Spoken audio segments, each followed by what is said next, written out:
The New York Yankees' woes continue as they lose 2 of 3 games to the Toronto Blue Jays in Florida. What is going on with this New York Yankees team?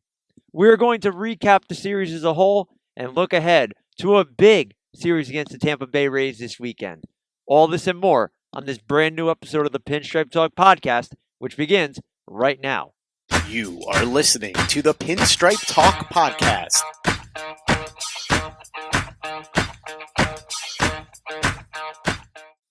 Hello, everybody, and welcome to yet another edition of the Pinstripe Talk podcast, powered to you by Delahanty Media. I'm your host, Nick Delahanty. It has not been fun to be a Yankee fan so far early on this year. The Yankees dropped another series, especially in the American League East Division. They lose 2 of 3 games to the Toronto Blue Jays. I don't even know what else to say at this point. There's a lot to digest. There's a lot to go over. There's a lot to discuss. And of course, we're going to go through it for you on this brand new episode of our show.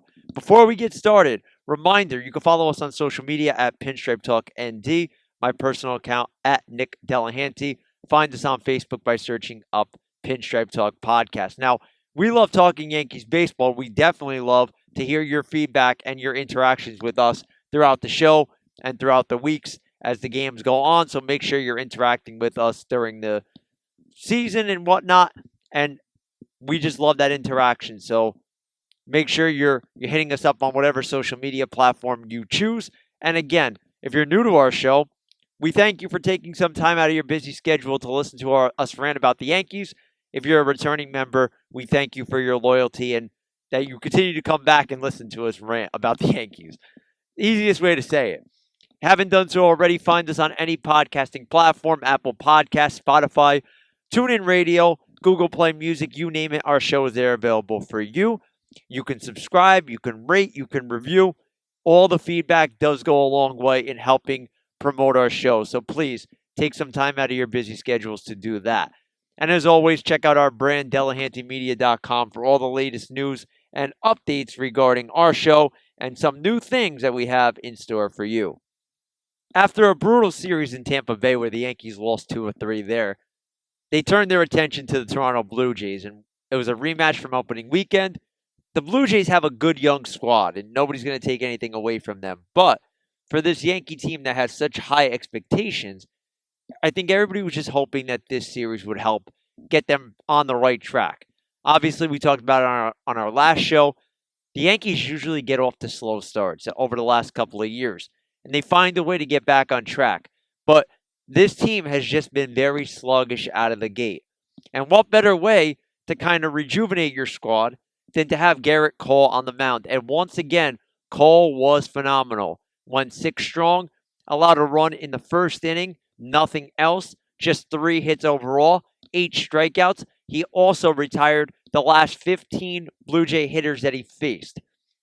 In this game, Cole became the first pitcher in Yankee history with 8 strikeouts or more and 2 runs or fewer allowed in each of his first 3 games of the season. He also tied David Cone for the most strikeouts through his first 3 starts of a season, and he has 29. That's the record that Cone set back in 1997. Cole's phenomenal. Was phenomenal in this one, and he gave the Yankees everything they needed and more to win the game. Offensively, the Yankees did nothing, only 4 hits, but thanks to Kyle Higashioka, Yankees were able to win this ball game. All the offense came from the power of Higgy. In the 5th inning, he hits a 2-run homer, 416 feet to right center field, scoring Odor, gives the Yankees a 2-1 lead. They would hold on to that lead for good. But in the 8th inning, provides a little extra insurance. It's a 427-foot bomb to left center field. That's all the Yankees offense would do in this one. Higashioka was incredible. The Yankees bullpen comes in and is lights out. Wilson to O'Day to Chapman to end the game. And the Yankees take the first game of the series. Other than Higashioka, like I said, the rest of the Yankees lineup really didn't do much. Really bad day for DJ LeMahieu. Struck out 3 times. I think the machine needs to be re-oiled or retooled. He just doesn't look right at the plate right now. In this game, the Yankees did not get a hit from their first 6 guys in the lineup. All the damage was done at the bottom half. Odor was 1 for 3. Higashioka had 2 hits and 3 at-bats. And then Tachman, who played center field due to the fact that Aaron Hicks sat out because of the shooting in Minnesota. So the Yankees got nothing from their top guns in the lineup. The bottom half of the order carried the load in this one. And you got to say to yourself, you know what? You'll take the win. It wasn't a pretty performance by any means on the offensive side of the ball, but Higashioka's big day helps bring home a much-needed victory for the New York Yankees. Now, let's turn to Game 2. Jameson Taillon on the mound. And when you're looking at this Yankees team, a lot of what's going to happen is going to be dictated on how the starting pitching holds up. And Taillon and Kluber are 2 very big question marks for this Yankees team. We don't know what to expect from them, but you do need to see them progress as the year goes on. Unfortunately, Taillon did not have it again in this one.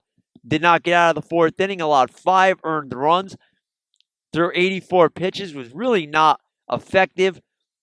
Just a very frustrating performance for him. Yankees end up having to go to the bullpen in the 4th inning, like I stated earlier, and they had to use guys like Licky, Sessa, Abreu to finish off the game. Nonetheless, the bullpen did the job.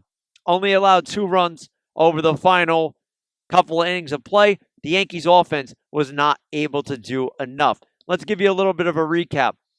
The Blue Jays did most of their damage from the 2nd to the 4th inning. By the end of the 4th inning, they held a 5-0 lead, chipped in another run in the 5th to make it 6-0 at the time.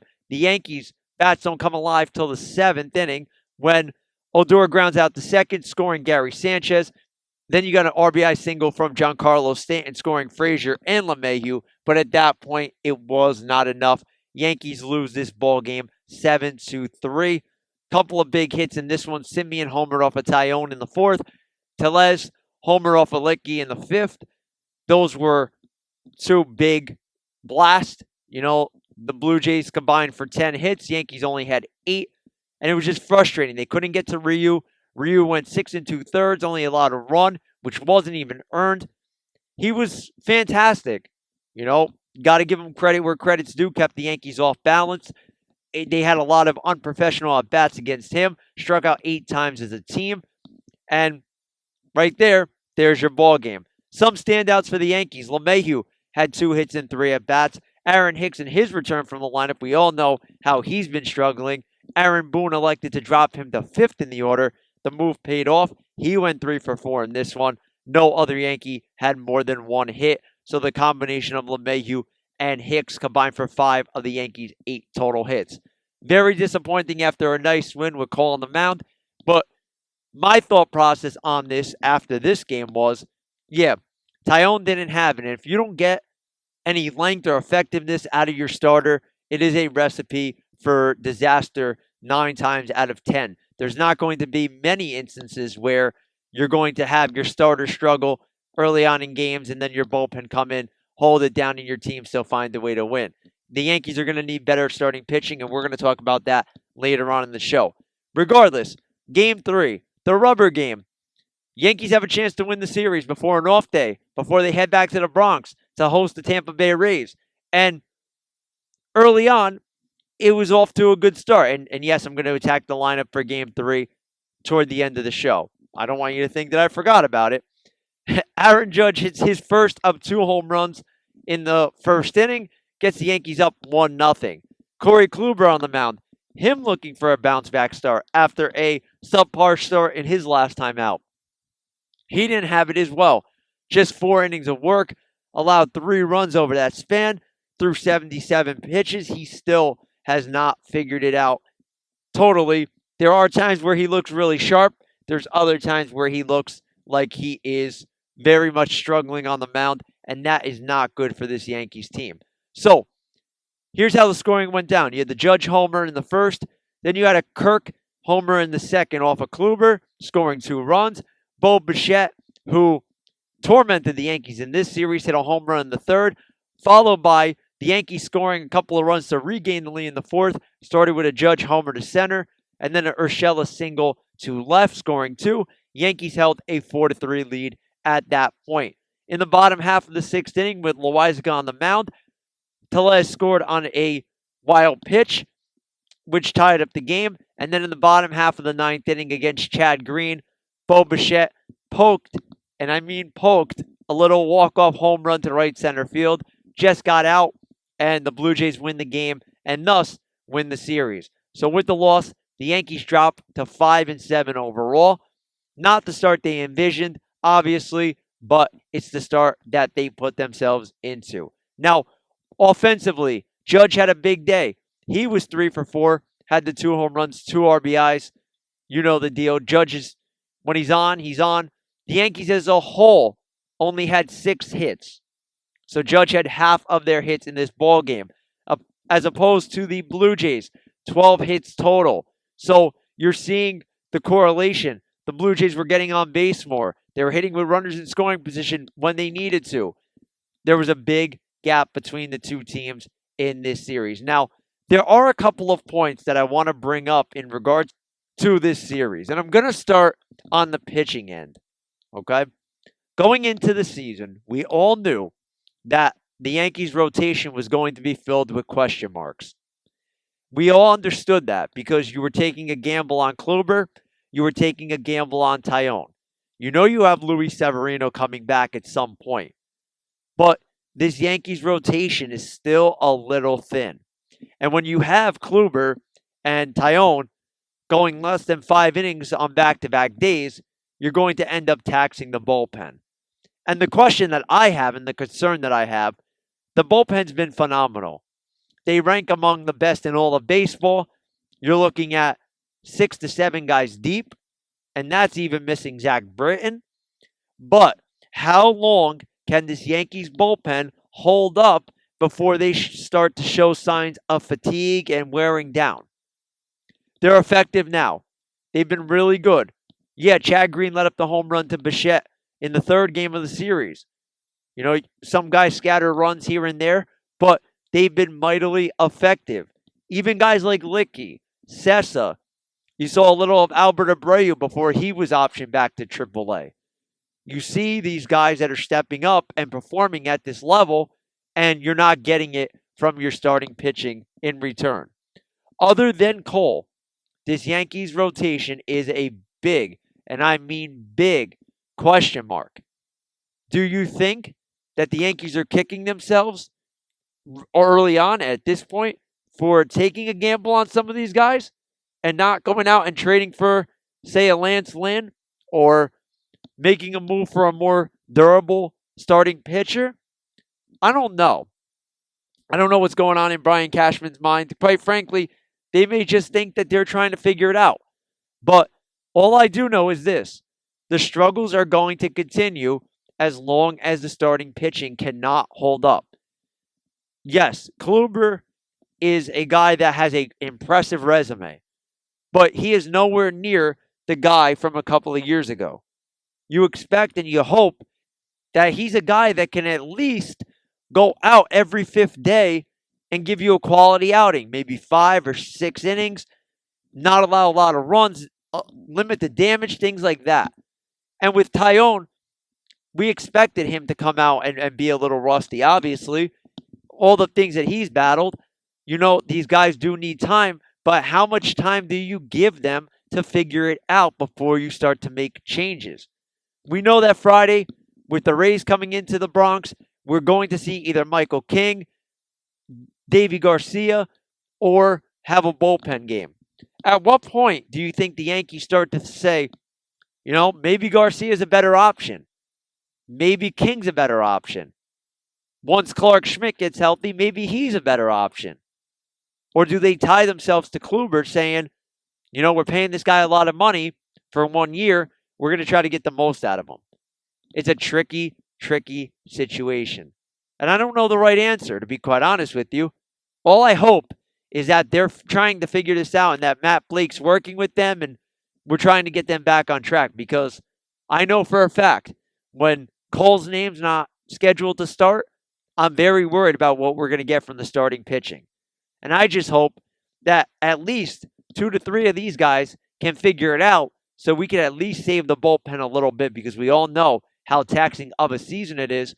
And if the Yankees want to make a deep run in the postseason, they need those guys as fresh as possible. Now, the offense. I don't know about you guys, and I want to hear your opinions. You can tweet me, you can hit me up on the Facebook page, whatever you want to do. But I was thinking about past years and how they've started. And yeah, there's been some inconsistencies offensively, but I don't think I've seen a team that's had so many uncompetitive at bats as this one. They're looking at good pitches, swinging at bad ones. They're watching great pitches go right down the plate. And I'm sitting at home, I'm like, I could hit that. Like, what are you waiting for? They ground out into double plays more than any team in baseball. You get a runner on base, and magically, they just hit into a double play. It's amazing. I don't know what the answer is. And I think it has to do with the everyday lineup. First and foremost, I was okay with it before the season, and I admit when I was wrong. But Aaron Hicks does not belong in the 3-hole. And I've been telling this to my buddies. You can ask them and when we're in our group chat. But I keep saying the minute they move him out of the 3-hole, he's going to figure it out. He is not your prototypical 3-hitter. He's not a guy, yes, he hits for power, but he's not a guy that is going to hit for power every time. He draws a lot of walks, sees a lot of pitches. He is your perfect 1 or 9 hitter. And essentially, yeah, you could keep him in the middle of the lineup if you want to create some flexibility and some versatility in terms of left-handed and right-handed, whatever you want to work on. But the 3-hole is not it. You saw when he was in the 5-hole, he thrived. Why? The pressure's off. And I'm not saying that Judge and Stanton have to hit back-to-back, but you got to find a way in which one of them is hitting 2 and one of them is hitting 4, and have somebody in the middle, whether it's Gleyber Torres, whether it's Luke Voigt when he returns, whether you move down in the lineup DJ LeMahieu. You got to work on something. You got to figure something out. The other thing, the Jay Bruce experiment should be over. Yes, LeMahieu had the day off to kind of clear his head after his early season struggles, but Bruce is not the answer. And again, I thought it was going to be a good idea to keep him on the bench, play him every couple of days, but with Voigt's injury, he was thrusted into a kind of everyday role and has greatly stunk. Offensively, defensively, if you don't throw the ball right to him, he's not catching it. My question is, why didn't they try Mike Ford yet? That's my only question about that. Is it because they gave Bruce the $1 million and are hoping he can figure it out? I don't know. But I would give Ford a chance and see what he's got. You know, it can't be much worse than what you've gotten so far. And I like the dynamic of LeMahieu and Odor, and I think Odor adds some professional at-bats and competitive at-bats. But I think that in order to get some more left-handed pop, Ford may be a solid answer or solid option for them to look at. And I would like to see it happen. You know, I think it's just time that Bruce goes. You have Tauchman. You have plenty of outfielders. I think that it was worth the shot, but I would let Jay Bruce go. And I think that 12 games in, we've seen enough and he's shown enough that, you know, it's just not a right fit at this time. Unfortunately, it didn't work out. They took a gamble, so be it. But at the end of the day, you got to put the best 9 out there in any situation possible, and I don't think he's in that best 9. Now, speaking of best 9, you all heard me rant the other day on our last show about Brett Gardner. And yes, you can call me a Brett Gardner hater. I am not a Brett Gardner hater.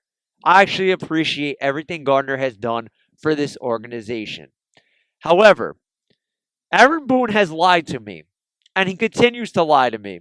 Just like he says that Garrett Cole does not have a personal catcher. Garrett Cole has a personal catcher, and Brett Gardner and Clint Frazier platoon in the outfield. He is not your starting left fielder. The things that he keeps showing us continue to indicate that the Yankees are not sold on him being an everyday player. I said it on the last show. Numerous guys have struggled out of the gate. Aaron Hicks. You look at Urshela wasn't very hot at the beginning of the year. Gleyber Torres, although he had a hit streak, he wasn't very good. LeMahieu struggled. Jay Bruce struggled. And yet, notice, the only one really singled out that was quote-unquote benched in a nicer way was Clint Frazier. Why is that?